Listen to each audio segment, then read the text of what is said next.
آغاز کرتے ہیں۔ سب سے پہلے باری دیتا ہوں میں جناب اجمل چیمہ صاحب کو۔ اجمل چیمہ صاحب، آپ کا مائک ان میوٹ ہے، آپ سوال کیجیے۔ جی السلام علیکم، بہت شکریہ۔ میرا سوال یہ ہے کہ مسجد الاقصیٰ کے تحفظ اور ملکیت کے معاملے میں دینی لحاظ سے مسلمانوں کی کیا ذمہ داری ہے، اور اگر مسجد کو کوئی نقصان پہنچتا ہے یا اسے گرا دیا جاتا ہے خدا نخواستہ، تو کیا کوئی اقدام اٹھانا دین کے تقاضے سے لازم ہے؟ اس میں چند باتیں سمجھ لینی چاہیے۔ مسجد اقصیٰ ہم کس کو کہتے ہیں؟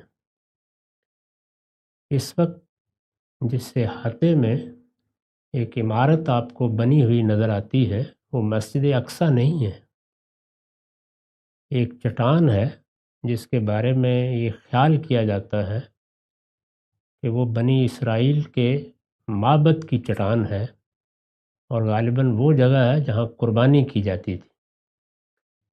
ہمارے ایک اموی خلیفہ نے اس پر وہ عمارت بنا دی تھی جو اس وقت آپ کو یروشلم کی تصویروں میں نظر آتی ہے، وہ مسجد اقصیٰ نہیں ہے۔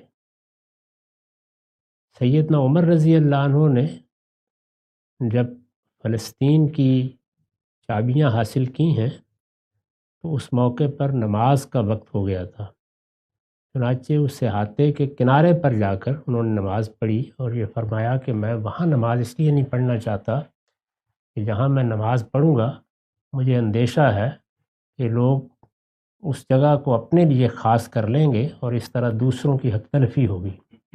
اس جگہ ایک مسجد بنی ہوئی ہے جو اگر آپ پورے احاطے کو دیکھیں تو نیچے کی جانب نظر آتی ہے، اس کو لوگ بالعموم مسجد اقصیٰ کہہ دیتے ہیں۔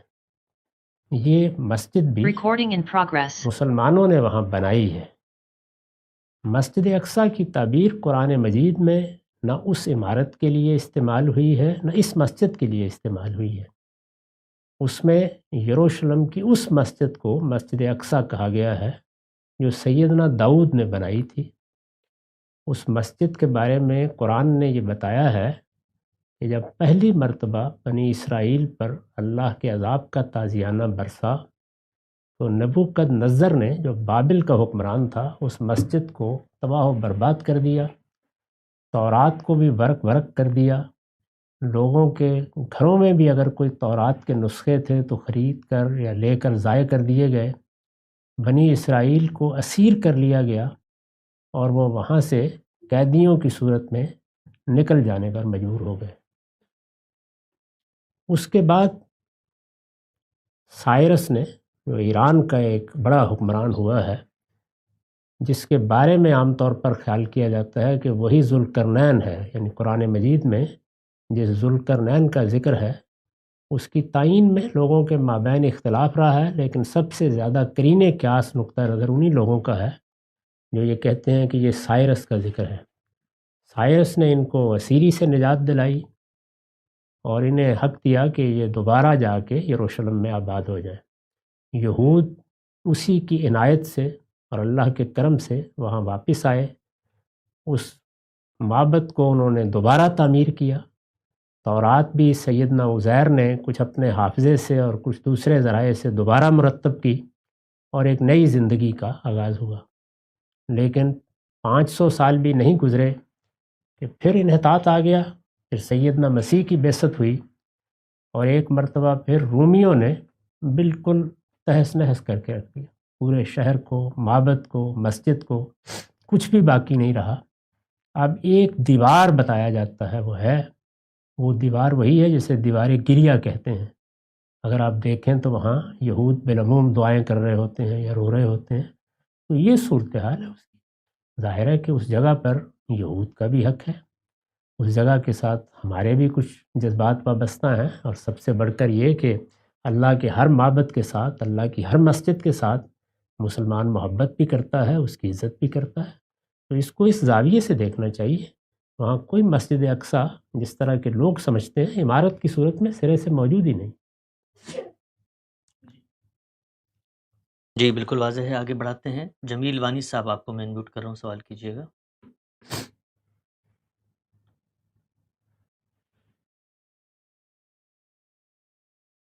وانی صاحب کو آواز شاید نہیں آ رہی۔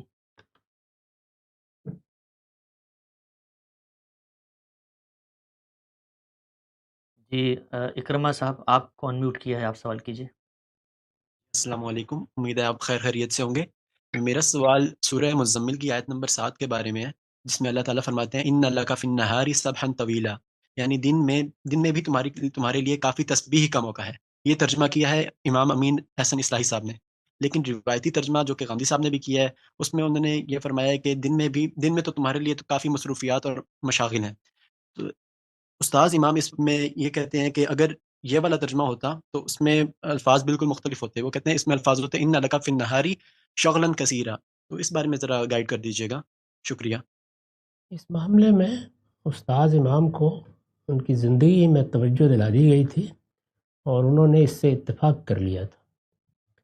اس میں تسامح ہوا ہے، چنانچہ سے اس کی نشاندہی ہو گئی تھی۔ باقی آپ جس چیز کو زیادہ مناسب سمجھیں اختیار کر لیں، میرے نزدیک وہی ترجمہ صحیح ہے جو میں نے البیان میں کیا ہے۔ اس میں یہ فرمایا گیا ہے کہ اللہ کے پیغمبر کی حیثیت سے جب آپ کو اب انذار عام کرنا ہے، یعنی اپنی قوم کو خبردار کرنا ہے اور ہانکے پکارے انہیں بتانا ہے کہ قیامت آنے والی ہے اور تمہارے سروں پر بھی اللہ کا عذاب منڈلا رہا ہے، اس موقع پر یہ ہدایت کی گئی کہ نماز کا اہتمام کریں، خاص کر تہجد کی نماز کے بارے میں رسول اللہ کو خصوصی ہدایات دی گئی۔ اس میں یہ کہا ہے کہ رات کے وقت اٹھ کر قرآن کی تلاوت کریں، اپنے پروردگار کی طرف گوشہ گیر ہو جائیں، اور یہ رات کے وقت اٹھنے کی تاکید اس لیے کی جا رہی ہے کہ ان لک فی النہار سبحا طویلا، اس لیے کہ دن میں تو تمہیں بہت مشغولیت رہے گی، یعنی دوسرے کام رہیں گے۔ تو یہ ہے پوری بات۔ جی نقطہ بالکل واضح ہے، آگے بڑھاتے ہیں۔ عمران مغل صاحب آپ کا مائک انمیوٹ کیجیے، سوال کیجیے۔ السلام علیکم گاندھی صاحب، امید ہے آپ خیریت سے ہوں گے۔ میں یہاں بیلجیم میں رہتا ہوں اور یہاں پہ موسٹلی نان مسلمس کے ساتھ انٹریکشنز ہوتی رہتی ہے۔ تو ایک نان مسلم کے ساتھ میں بات کر رہا تھا، اور جیسے آپ کی وجہ سے ہمیں بہت سے مسکنسیپشنز جو ہیں وہ ہمارے کلیئر ہوئے ہیں، تو میں نے ایسے ہی اس کے ساتھ بھی میں مسکنسیپشنز جو ہے نا وہ میں کلیئر کر رہا تھا۔ تو اس نے ایک بات کی میرے سے اور مجھے اس کا جواب نہیں میں دے سکا، تو وہ میں کوشچن آپ سے یہ کرنا چاہ رہا تھا کہ اس نے بولا کہ if there is any life after death then why somebody have never come back and told us about that life۔ تو کیا پلیز مجھے کوئی ایسا لاجیکل آنسر دے سکتے ہیں کہ میں اس کو جو ہے نا وہ اس کو کلیئر کر سکوں؟ Thank you. اس نے آپ سے کوئی منطقی جواب مانگا ہی نہیں، وہ تو کہتا ہے کہ مجھے دکھاؤ، اللہ دکھاؤ، کوئی آدمی آخرت سے واپس آ جائے تو منطقی عقلی جواب یہ تو نہیں ہوتا۔ اگر آپ کوئی چیز دکھا دیں گے تو وہ تو میرا اور آپ کا مشاہدہ بن جائے گی، اور جو چیزیں ہمارے مشاہدے میں آ جاتی ہیں ان کا انکار تو بیل اور گلے بھی نہیں کر سکتے، تو اس میں پھر بحث کیا اور سوال کیا اور جواب کیا۔ اللہ تعالیٰ نے ہمیں جس امتحان میں ڈالا ہے وہ یہ ہے کہ ہم اپنی عقل سے اس کو پہچانیں، جو باتیں اللہ تعالیٰ نے کہی ہیں ان کو بھی اپنی عقل سے سمجھیں۔ عقل تو معلوم چیزوں سے نامعلوم کو سمجھتی ہے، اسی کو استدلال یا انفرنس کہا جاتا ہے، اور منطق کا بھی یہی کام ہے۔ جب آپ کہتے ہیں لاجیکل تو اس کا مطلب کیا ہے؟ دکھا دیا جائے۔ وہ آپ سے کہہ رہے ہیں کہ کوئی آدمی پہلے مر کے زندہ ہو، پھر آ کے بتائیں وہاں کیا ہوا اس کے ساتھ، انہیں اطمینان دلائیے وہ مر کے زندہ بھی ہو جائے تو ابھی آخرت نہیں ہوگی، تو قبر وبری کی کو حال سنا دے گا آ کے، اس سے بھی آپ کو کوئی فائدہ نہیں ہوگا۔ تو یہ کوئی منطقی سوال بھی نہیں ہے اور منطقی جواب بھی نہیں مانگا گیا۔ یہ انسان کی پرانی بیماری ہے کہ وہ کہتا ہے کہ نہیں، میں انسانی شرف کا لحاظ نہیں کروں گا، میں بیل ہوں، مجھے دکھاؤ پھر میں مان لوں۔ واضح ہے۔ معظم صاحب آپ کا مائک انمیوٹ ہو رہا ہے، سوال کیجیے گا۔ السلام علیکم ہم صاحب، یہ ایک بات جو ہم جب سے آپ کو سننا شروع کیا ہے تو معاملہ یہ ہو گیا ہے کہ ہم کسی کام کے نہیں رہ گئے، ہر جگہ سے اجنبی سے ہو گئے۔ اللہ کرم جن لوگوں سے ملتے ہیں، آواز آ رہی ہے آپ کو؟ جی میں سن رہا ہوں، جی، تو بس یہ اور کہ ہمدردی کے جو جذبات کے ساتھ اسکول سن رہا ہوں۔ جی، بس یہ بچے بھی جس سامنے اسکول میں جاتے ہیں، ہم بھی جن لوگوں میں بیٹھتے ہیں، کہیں پہ تذکرہ ہوتا ہے، بات ہوتا ہے، تو اب ایک تو یہ کہ وہ ان سے جو اس صورتحال کو کس طرح سے ڈیل کریں کہ کوئی اب کتابیں ہیں، کچھ دوسرے معاملات ہیں، آرٹیکلس ہیں، جو دوسروں کی باتیں ہیں، وہ اب پڑھنے میں دلچسپی بھی نہیں ہوتی ہے، سننے میں دلچسپی بھی نہیں رہتی۔ حالانکہ دل تو یہ چاہتا ہے کہ سب کی بات سنیں، لیکن وہ ایک آرتھوڈاکس سے جو چیزیں چل رہی ہیں وہ اسی طرح سے وہی چیزیں سامنے آتی ہیں گھوم کے، بچے بھی وہی سیکھ کے آ رہے ہوتے ہیں۔ تو کیا اسٹریٹجی رکھیں کہ آدمی علم سے جڑا بھی رہے، دوسروں کی باتیں بھی سنتا رہے اور اس کو پروسیس کرے دلیل کی دنیا؟ اللہ تعالیٰ آپ کو اس کی توفیق دے کہ جو چیزیں آپ کی سمجھ میں آ گئی ہیں، آپ جس سطح پر بھی ان کے معلم بن سکتے ہیں وہ دوسروں کے لیے بنیں۔ ہم ہمیشہ لوگوں سے یہ کہتے ہیں کہ ہماری دعوت تو علم کی دعوت ہے، لہذا آپ نے سیکھ لیا، یہ اللہ کا کرم عنایت ہے، آپ مطمئن ہو گئے، اس پر اللہ کا شکر ادا کریں، وہی اطمینان بخشنے والا ہے، ہم بندے تو عاجز بندے ہیں۔ اس کے بعد کوشش کریں کہ اپنے قریبی حلقے میں کوئی اچھا اسٹڈی سرکل بنا لیں اور وہاں مطالعہ کرنا شروع کریں چیزوں کا۔ اس میں اب لوگوں کی باتیں، فلاں نے یہ کہا، فلاں نے وہ کہا، اس میں بھی علم ہوتا ہے۔ ہمارے ناقدین کی چیزیں تو پڑھنی ہی چاہیے، خود ہم نے ان سب کو جمع کر کے ان کے لیے ایک آرکائیو بنا دیا ہے، اس سے بھی آپ رجوع کر سکتے ہیں۔ لیکن اس سے زیادہ اہم چیز یہ ہے کہ ہم نے کچھ نصابات بنا دیے ہیں، پہلی سطح پر، دوسری پر اور آخری سطح پر۔ تو اگر آپ نے پہلی اور دوسری سطح کی چیزیں سمجھ لی ہیں تو اب آپ کمپیریٹیو اسٹڈی میں، تقابلی مطالعے میں چلے جائیے، اور اس میں جو ہمارا کلاسیکی علم ہے اس کے تینوں بڑے منہاج قابل مطالعہ ہیں، یعنی سلفی منہاج، فقی منہاج، صوفی منہاج، تو اس کا آپ مطالعہ کریں۔ اس کی کتابیں بھی ہم نے تجویز کر دی ہیں، تو امید ہے اس سے آپ کا اپنا علم بڑھے گا، دل لگے گا، اور یہ جو تاثر آپ کے اندر پیدا ہو گیا ہے کہ گویا ہم پر کوئی وحی آ گئی ہے، یہ بھی زائل ہو جائے گا۔ یعنی آپ کو پتہ چلے گا کہ ہماری علم کی روایت بڑی غیر معمولی روایت ہے، اس میں سب چیزیں بہت توجہ سے سننے، سمجھنے اور پڑھنے کی ہیں۔ تو ایک طرف تو یہ واضح ہوگا، اور دوسری جانب اگر ہماری ہی بات صحیح آپ کو لگتی ہے تو وہ زیادہ شرح صدر کے ساتھ آپ اختیار کر سکیں۔ تو واضح ہے۔ آگے بڑھاتے ہیں جی، ابراہیم کاشف صاحب، آپ کا مائک انمیوٹ ہے، سوال فرمائیے۔ غامدی صاحب وعلیکم السلام جی، سوال کیجیے۔ غامدی صاحب، میرا سوال یہ تھا کہ قرآن پاک میں ایک آیت ہے کہ اللہ کی یاد میں ہی دلوں کا سکون ملتا ہے، لیکن وہ لوگ جو نان مسلمز ہیں جب وہ چرچ یا مندر جاتے ہیں تو وہ بھی یہی کہتے ہیں کہ انہیں اطمینان کی کیفیت حاصل ہوتی ہے۔ اس لحاظ سے تو اطمینان ایک سبجیکٹیو سی چیز ہے جو انسان اپنے بلیف سسٹم پہ ڈیپینڈ کرتا ہے، تو اس بارے میں ذرا رہنمائی فرما دیں، اور انہیں پھر اضطراب کیوں نہیں ہوتا اس بات؟ جس آیت کا آپ نے حوالہ دیا ہے، الا بذکر اللہ تطمئن القلوب، اس میں ذکر اللہ سے مراد قرآن ہے۔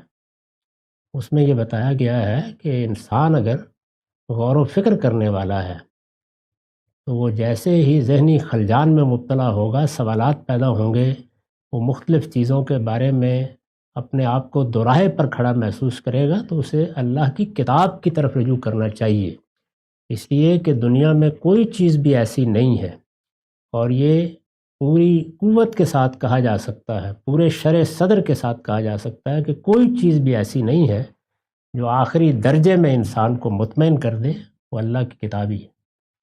تو اللہ کی کتاب کے بارے میں وہ بات کہی گئی ہے، اس سے صوفیانہ ذکر مراد نہیں۔ ٹھیک، نقطہ واضح ہو گیا۔ یاور جاوید صاحب، آپ کا مائک انمیوٹ ہو رہا ہے، سوال کیجیے۔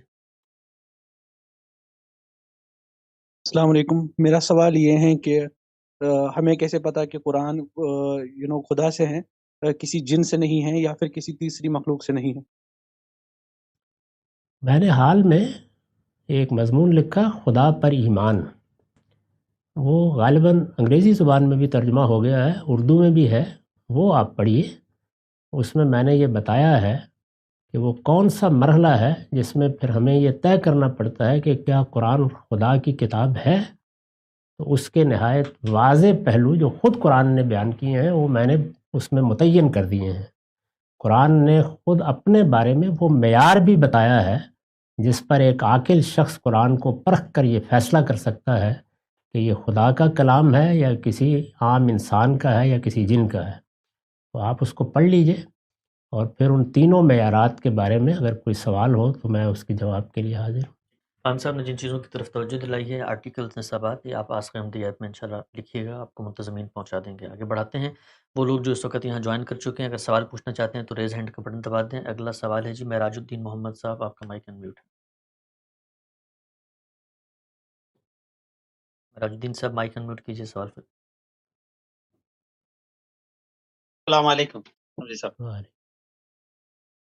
رمزی صاحب میرا کوشچن جو ہے یہ دوسروں کے غیروں کے فیسٹیولز پہ کنگریچولیٹ کرنے کا. تو میں نے آپ کے کئی ویڈیو سنے ہیں، الحمدللہ بات سمجھ میں آئی، لیکن ایک چیز جو دل میں آتی ہے کہ اب جیسے کرسچن سیلیبریٹ کرتے ہیں تو ان کا عقیدہ وہ اللہ کے بیٹے کا ہے نا، تو اس میں جب ہم ان لوگوں کو کنگریچولیٹ کرتے ہیں تو یہ ہماری غیرت مطلب ہمارا جو اللہ سے تعلق ہے اس میں تو کوئی فرق نہیں پڑے گا، مجھے ایسا لگتا ہے، کیونکہ پھر وہ ان کا عقیدہ بہت ہی اس کے بارے میں قرآن میں بھی بیان ہوا نا، اس کی وجہ سے جو ہمارا اللہ سے تعلق ہے اس پہ کچھ افیکٹ گرتا ہے کیا اگر ہم دوسروں کو ایسا کنگریچولیٹ کرتے ہیں تو ان کی واضح ہے سوال. انشاءاللہ ایسا کچھ نہیں ہوگا. وہ اس تقریب کا انعقاد کرتے ہیں اپنے تصورات کے تحت. ہم جب ان کو مبارک دیتے ہیں تو یہ در حقیقت ایک کلچرل تہوار کی مبارک ہوتی ہے، اور اس میں سیدنا مسیح کے بارے میں بھی اگر ہم مبارک دے رہے ہیں تو اپنے تصور کے تحت خدا کے ایک پیغمبر کی پیدائش کی خوشی میں شامل ہو رہے ہیں. اس میں کوئی معنی نہیں ہے.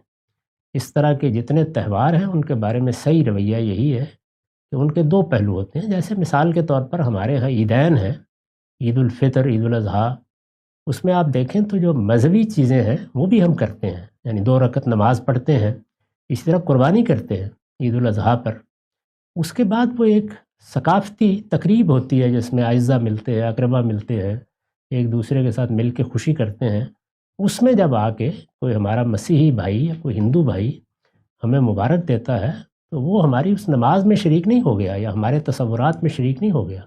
تو اسی طرح ہم جس دنیا میں رہتے ہیں وہاں ظاہر ہے کہ یہ تہوار بھی ہوں گے، لوگوں کی تقریبات بھی ہوں گی، تو ان میں آپ اس پہلو سے مبارک دیتے ہیں. میرے نزدیک اس میں ہمارے پرانے علماء میں سے مفتی کفایت اللہ صاحب کا فتویٰ بہت ہی متوازن ہے، اور انہوں نے بہت پہلے یعنی قیام پاکستان سے پہلے غالباً بڑی تفصیل سے یہی بات فرمائی ہے. اس کو پچھلے دنوں مولانا عمار خان ناصر صاحب نے شائع کر دیا تھا، اس کو بھی آپ پڑھ لیجئے. ان کی بات میرے نزدیک بالکل درست ہے، اور ہر جگہ یہی رویہ اختیار کرنا چاہیے کہ آپ ثقافتی معاملات میں، کلچرل معاملات میں، اسی طرح جو عام زندگی کی چیزیں ہوتی ہیں، کسی کے یہاں شادی ہے، کسی کے یہاں بیاہ ہے، ان میں شریک ہوں، ملیں لوگوں کے ساتھ، اور ان کی خوشیوں میں بھی آپ شامل ہوں. لیکن اگر کوئی اس طرح کا مذہبی معاملہ ہے تو مذہبی کوئی رسم ہے وہ ایک الگ چیز ہے، اس میں مسلمانوں کو شامل نہیں ہونا چاہیے. جیسے ایسا تو نہیں ہوتا کہ مسیحی آ کے ہمارے ساتھ نماز پڑھنے لگ جاتے ہیں، لیکن کرسمس کی مبارک دینا، عید کی مبارک دینا یہ بالکل ٹھیک ہے، اس میں کوئی معنی نہیں. ٹھیک ہے. جس فتوے کا ہم صاحب نے حوالہ دیا ہے مفتی کفایت اللہ صاحب کا، انشاءاللہ آج خامدی ایپ میں آپ پوچھیے گا، وہاں پوسٹ کر دیا جائے گا. اگلا سوال ہے جی باسط ریاض سے. جی انمیوٹ کیجیے اپنے آپ کو، سوال کیجیے. السلام علیکم گاندھی صاحب. وعلیکم السلام. گاندھی صاحب مجھے ایک کنفیوژن ہے کہ جو تواتر سے چیزیں ہم تک چلی آ رہی ہے اس میں اگر کنفیوژن کبھی ہوگا تو ہم خبر واحد سے اسے ریکٹیفائی کر سکتے ہیں. مثلا ہاتھ چھوڑ کے نماز بھی پڑھ رہے ہیں لوگ اور ہاتھ جوڑ کے بھی. اب اتنا بڑا مطلب ڈفرینس ہو گیا ہے، کیا ہم مطلب ان جیسی ایگزامپلس کو ٹھیک کرنے کے لیے حدیث سے سورس مان سکتے ہیں وہاں پر؟ آپ نے جس مسئلے کی مثال دی ہے اس کا تواتر سے کوئی تعلق ہی نہیں ہے. نماز کے اعمال اور نماز کے اذکار میں جو چیزیں نبی صلی اللہ علیہ وسلم نے لازم کی ہیں صرف وہی تواتر اور اجماع سے منتقل ہوئی ہیں. نماز کے اذکار میں 2 ہی چیزیں ہیں، قرآن پڑھنا اور اس کے ساتھ قرآن کا کچھ حصہ سورہ فاتحہ کے بعد ملانا. یہ لازم ہے، یہ رسول اللہ نے جاری کیا ہے، ہر نماز میں اس کا اہتمام کرنا چاہیے. اسی طرح جو خفض و رفع ہوتا ہے، یعنی کبھی ہم اٹھتے ہیں کبھی جھکتے ہیں، ان سب موقعوں پر اللہ اکبر کہنا، رکوع میں جاتے ہوئے سمع اللہ لمن حمدہ کہنا، اسی طرح سے ربنا ولک الحمد کہہ کے جواب دینا، السلام علیکم ورحمۃ اللہ کہہ کے نماز ختم کرنا، یہ نماز کے لازمی اذکار ہیں. اس کے لازمی اعمال میں تکبیر تحریمہ کے وقت رفع یدین کرنا، قیام کرنا، رکوع میں جانا، قومے میں کھڑا ہونا، اسی طرح سے 2 سجدے کرنا، پھر سجدوں کے درمیان میں تھوڑی دیر کے لیے بیٹھنا، یہ سب چیزیں ہیں جن کو لازم کیا گیا ہے. اس میں آپ ہاتھ باندھ کے کھڑے ہوں یا آپ ہاتھ چھوڑ کے کھڑے ہوں، یہ سرے سے نماز کے لازمی اذکار میں شامل ہی نہیں ہے، نہ لازمی اعمال میں شامل ہے. جو چیزیں لازمی اعمال نہیں ہیں ان میں اللہ کے پیغمبر نے اختیار دیا ہے۔ لوگ چاہیں تو وہ کوئی دعا کر لیں، چاہیں تو کوئی تسبیح کر لیں، چاہیں تو رکوع میں کوئی دعا پڑھ لیں، چاہیں تو مناجات کر لیں، چاہیں تو تحلیل کر لیں۔ اس کو مقرر کیا ہی نہیں گیا سرے سے۔ یہ جو قعدہ ہے جس میں ہم آخر میں بیٹھتے ہیں، اس کے لیے بھی کوئی ذکر مقرر نہیں کیا گیا، اس کو لوگوں پر چھوڑ دیا گیا ہے۔ بعض اعمال بھی لوگوں پر چھوڑ دیے گئے ہیں، ان میں سے یہ ہاتھ باندھنا اور ہاتھ چھوڑنا بھی ہے۔ اس میں جس چیز پر آپ کا اطمینان ہو اختیار کر لیں۔ یہ تو سراسر روایات ہی پر مبنی ہے، یعنی اس میں اگر رسول اللہ کا بھی کوئی عمل بیان ہوا ہے تو وہ آپ کا اختیاری عمل ہے، جو آپ کو پسند تھا، اس کی روایتیں آ جاتی ہیں، ان کو آپ دیکھ سکتے ہیں۔ اس کو سمجھنے کے لیے آپ میری کتاب میزان میں نماز کا باب نکالیے، اس میں میں نے بتا دیا ہے کہ نماز کے مقرر کردہ اعمال کون سے ہیں اور نماز کے مقرر کردہ اذکار کون سے ہیں۔ نماز کا اختیاری حصہ وہی نماز کی خوبصورتی ہے، اس میں تنوع رکھا ہے، وہ ہمارے لیے چھوڑ دیا ہے، اور اس میں بہت سی چیزوں میں اختیار دیا ہے۔ یہ حسن تھا نماز کا، اس کو لوگ ضائع کر بیٹھے ہیں۔ آپ اس کو سمجھ لیں گے تو اس طرح کے سوالات پیدا نہیں ہوں۔ واضح ہے، آگے بڑھاتے ہیں۔ شائخ شاہ صاحب، آپ کا مائک انمیوٹ کیجئے، سوال کیجئے۔ السلام علیکم گامدی صاحب، میرا سوال دراصل نزول عیسیٰ علیہ السلام کی روایتوں پر ہے۔ پایا یہ گیا ہے کہ ان میں 50% سے قریب جو روایات ہے ابن شہاب زہری سے منسوب ہے، جن کے بارے میں محدثین الگ الگ پہلو سے اعتراض کرتے آ رہے ہیں، اور باقی روایتوں میں بھی ان کی سند کے متعلق بہت بڑے سوالات اٹھائے جا سکتے ہیں۔ تو کیا آپ کو یہ لگتا ہے کہ مسیحیوں کے ساتھ گفتگو سے یہ مسئلہ نبی کے روئے کے ساتھ ملایا گیا اور اس کو یہ تصنیف کیا گیا؟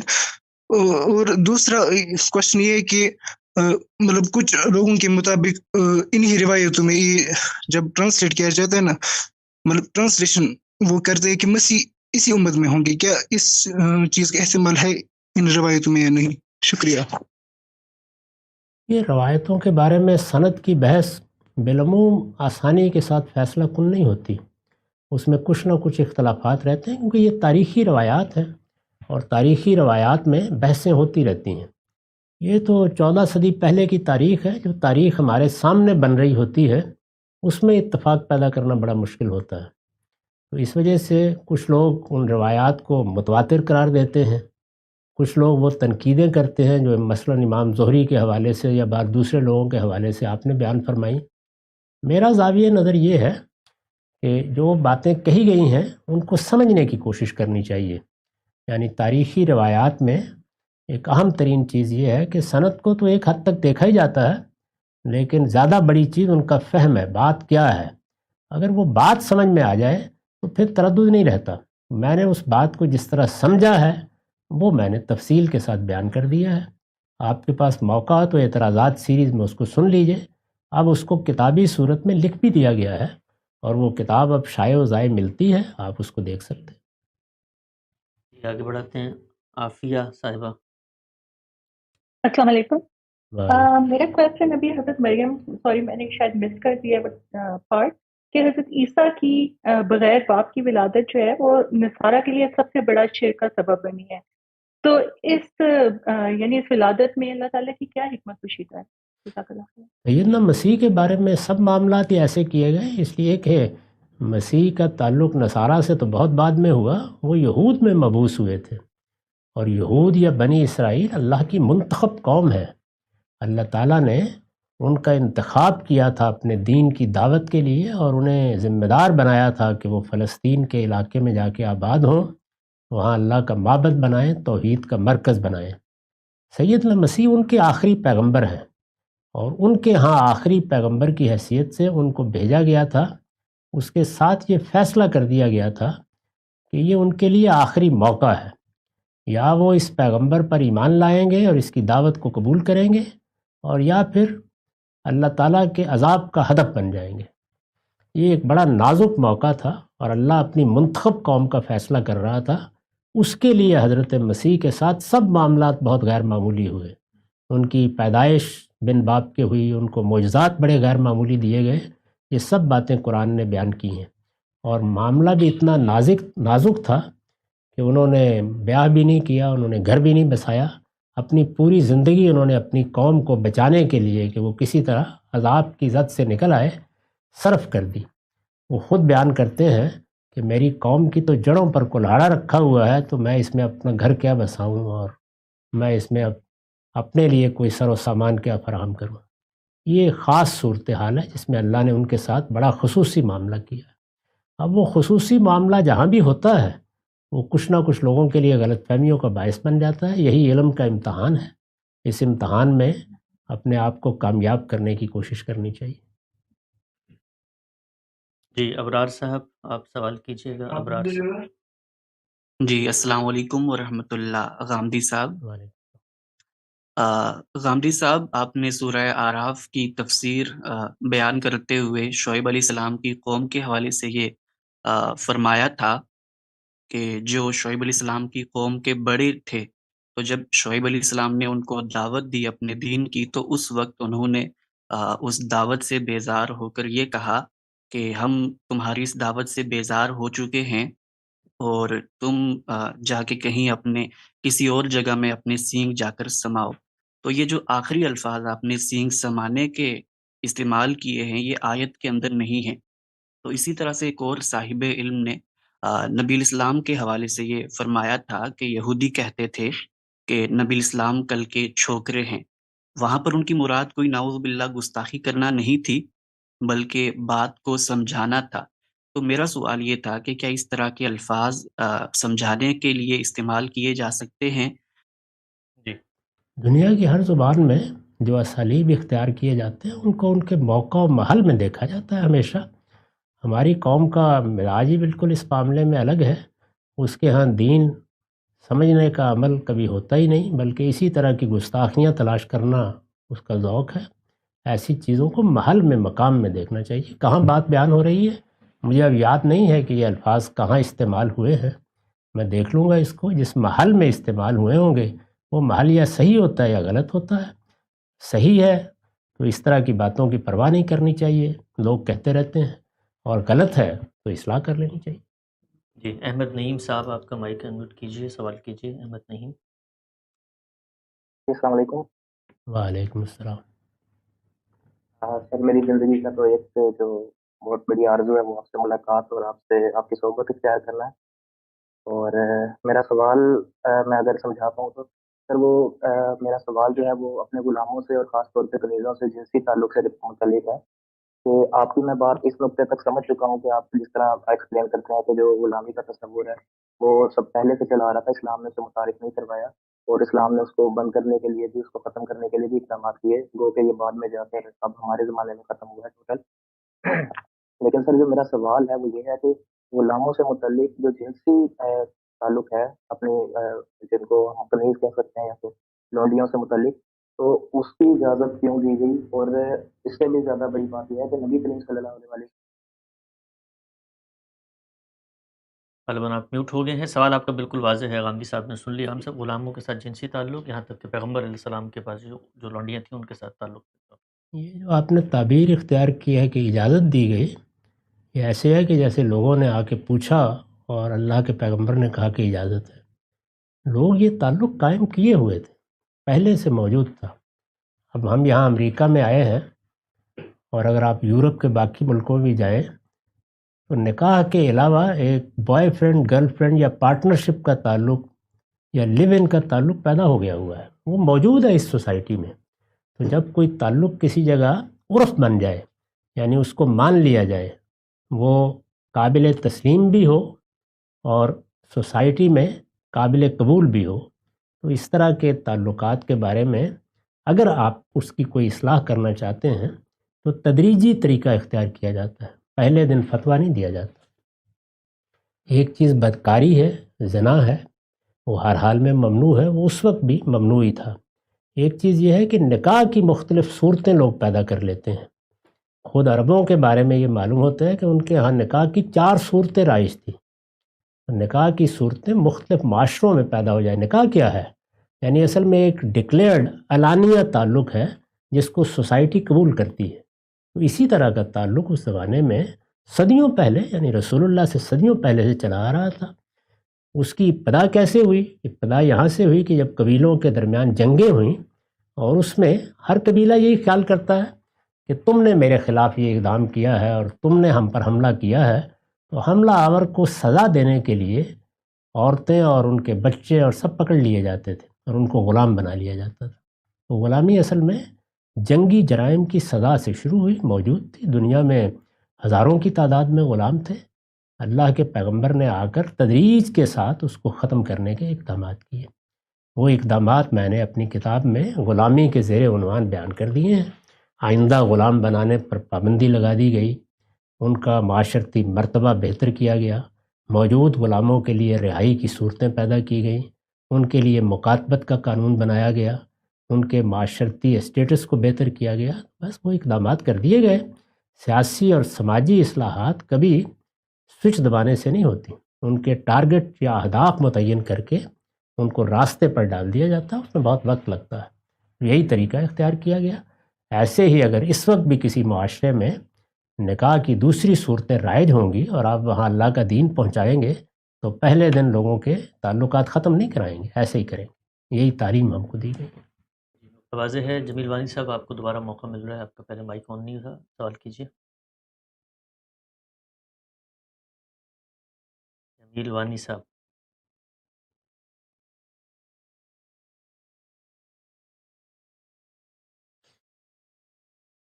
السلام علیکم گامدی صاحب۔ وعلیکم السلام۔ ہاں گامدی صاحب، امید ہے کہ آپ خیریت سے ہوں گے۔ میں جموں کشمیر سے ہوں اور حال ہی میں بینک کی ملازمت کے سلسلے میں بھارت کی ایک اور ریاست میں منتقل ہوا ہوں۔ سر، میں ایک باقاعدہ نمازی ہوں، بچپن سے 5 وقت کی نماز کا اہتمام کرتا رہا ہوں، لیکن یہاں آنے کے بعد ایک مشکل صورتحال کا سامنا ہے۔ بینک پر نماز کا کوئی انتظام نہیں ہے اور نہ ہی آس پاس کوئی مسجد اور بینک پر نماز پڑھنے کی اجازت بھی نہیں ہے۔ ان وجوہات کی بنا پر وقت پر نماز ادا نہیں کر پا رہا ہوں۔ اکثر اوقات مجبوری کے عالم میں ظہر، عصر اور مغرب کی نمازیں ایک ساتھ ادا کرتا ہوں، لیکن میرا دل اس پر مطمئن نہیں ہے۔ میرا سوال یہ ہے، کیا ایسی صورتحال میں نماز کو اس طرح جمع کرنا شرعی طور پر جائز ہے؟ اگر یہ مجبوری ہو تو کیا اس پر گناہ ہوگا؟ ایسی صورتحال میں مجھے کیا کرنا چاہیے تاکہ میں جی یہ تو جن صورتوں میں نماز جمع کرنے کی اجازت دی گئی ہے ان سے بھی زیادہ سخت مجبوری ہے، تو آپ جمع بھی کر سکتے ہیں اور آپ وقت پر اپنی کرسی پر بیٹھے ہوئے بھی پڑھ سکتے ہیں۔ اس طرح کی صورت جہاں پیش آ جائے وہاں اللہ کے رسول نے یہ رخصتیں دی ہیں، اللہ نے رخصتیں دی ہیں۔ اللہ تعالیٰ نے تو یہاں تک کہہ دیا ہے کہ اگر کوئی مشکل پیش آ گئی ہے تو فرجال و رکبانہ، پیدل چلتے ہوئے پڑھ لو، سواری پر بیٹھے ہوئے پڑھ لو۔ تو نماز کے بارے میں یہی اصول ہے۔ آپ کی ملازمت ہے، آپ کے لیے کوئی اور راستہ جائز نہیں ہے، اگر فی الحال اچھی ملازمت تلاش کرتے رہیں اور کوشش بھی کریں۔ بالعموم لوگ مان ہی لیتے ہیں، نماز کے لیے کوئی شکل نکل آتی ہے، جب تک نہیں نکلتی آپ جمع کریں اطمینان کے ساتھ۔ حضور سے جب پوچھا گیا اس طرح کی چیزوں کے بارے میں تو آپ نے فرمایا یہ اللہ کا صدقہ ہے، اس کو قبول کرو، تو اس میں پریشان نہیں ہونا چاہیے۔ جی فارس آوان صاحب سوال کیجیے گا۔ فارس آوان۔ السلام علیکم جی۔ وعلیکم السلام۔ میرا سوال جنت اور آدم علیہ السلام کی ادھر سے نکالے جانے کے بارے میں ہے، اور جہاں تک میں نے آپ کی ویڈیوز وغیرہ دیکھی ہوں تو کچھ کو سمجھا، تو اس میں اگر میرے سمجھنے میں کوئی کوتاہی ہو تو اس کے لیے ابھی سے معذرت چاہوں گا۔ اس میں یہ ہے کہ جنت مطلب جیسے آپ نے بیان کیا اس دنیا میں ہی کوئی ایک باغ وغیرہ تھا، تو آدم علیہ السلام کو ادھر سے جب مطلب بے دخل کیا گیا تو جب ان کی معافی ہو گئی تو میرا سوال یہ کہ اس کے بعد ان کو اس جنت کی تک ایکسیس کیوں نہیں دی گئی، اور اگر یا ان کی اولاد کو مطلب ظاہر ہے کہ ایک بہت بڑی نعمت ہے وہاں پر، تو آدم علیہ السلام نے اپنی اولاد کو یا ان کو وہ جگہ وہ سب چیزیں مطلب نہیں بتائی ہوں گی کہ یہ مطلب جنت یہ ہے، ایسی ہوتی ہے۔ بس میرا اس میں میری تھوڑی سی کنفیوژن تھی۔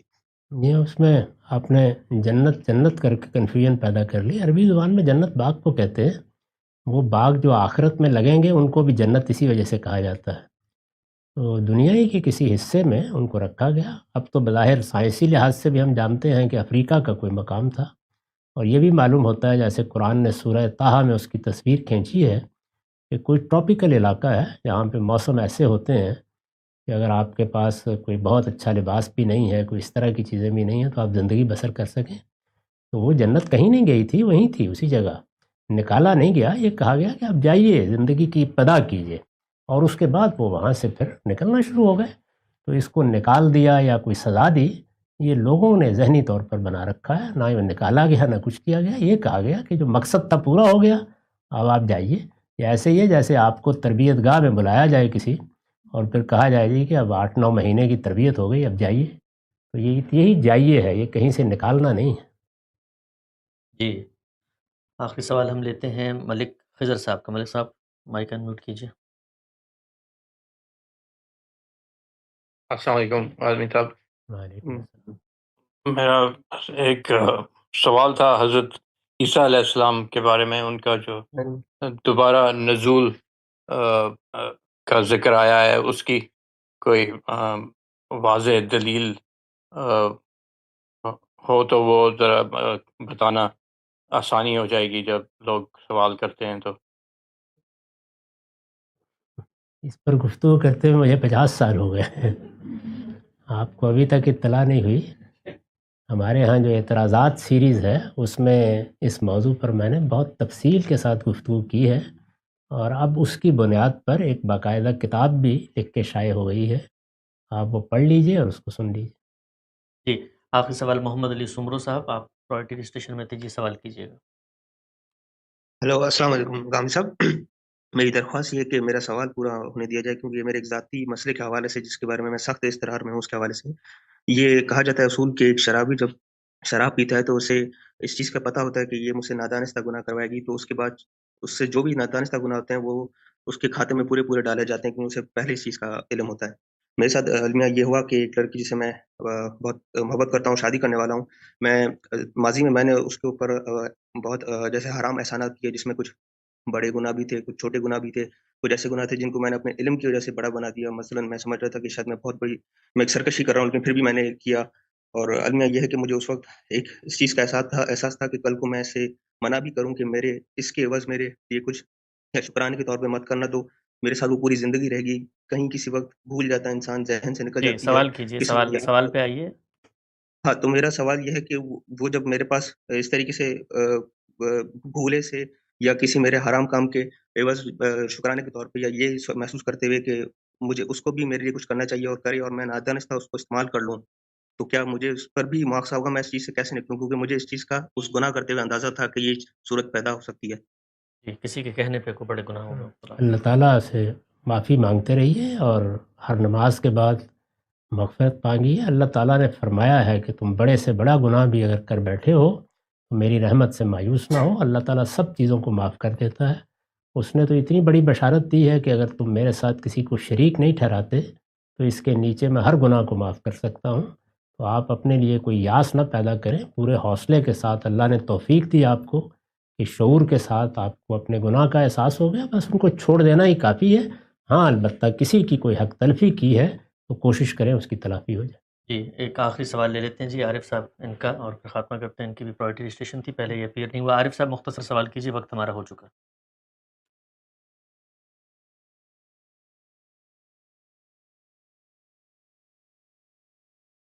جی عارف صاحب. السلام علیکم غام صاحب.